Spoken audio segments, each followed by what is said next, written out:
nagbibigay pag-asa sa bawat sasabi. Kailanman ay walang kapiguan sa pagsunod sa Diyos.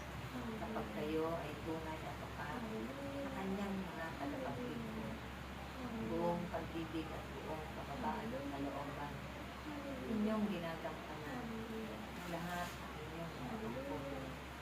Ito ang magdadala sa inyo ng kasaganahan at mararating hindi ang buhay na walang hanggan.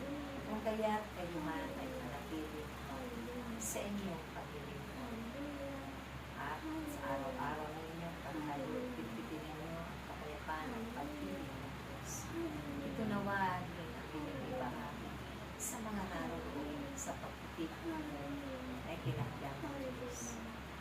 Kung ang lahat ay susunod sa kalooban ng Diyos, walang magiging kaguluhan ng magagawa. Kahirapan sa buhay, mga salot ng salot ay hindi ito mararanasan ng akin. Kung kaya sa pagtakda ng Diyos sa inyo, na kayo ang tagapanalangin, ay ipagpatuloy lamang ninyo na may pagkakaisa.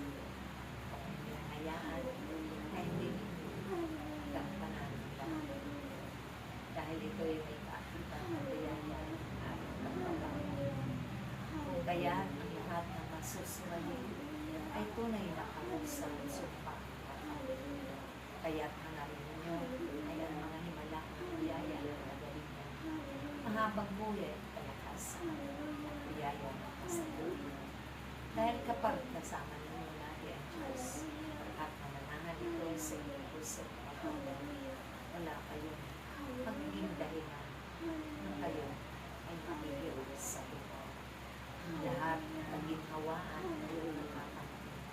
Kaya't ang inyong mga pagsunod, ang inyong mga pananalig at pananampalataya sa Diyos, ang inyong mga pagtitulala ay maging buong kaunti at may katapatan sa paglilingkod ng pakailan.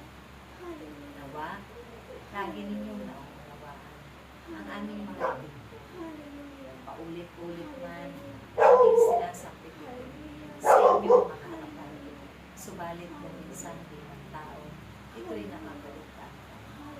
Kaya, para pang naiwasan ang makaligtaan, mga bagay na mahalaga, hindi itong isa puso, isa pang mga sa Diyos. Maraming salamat at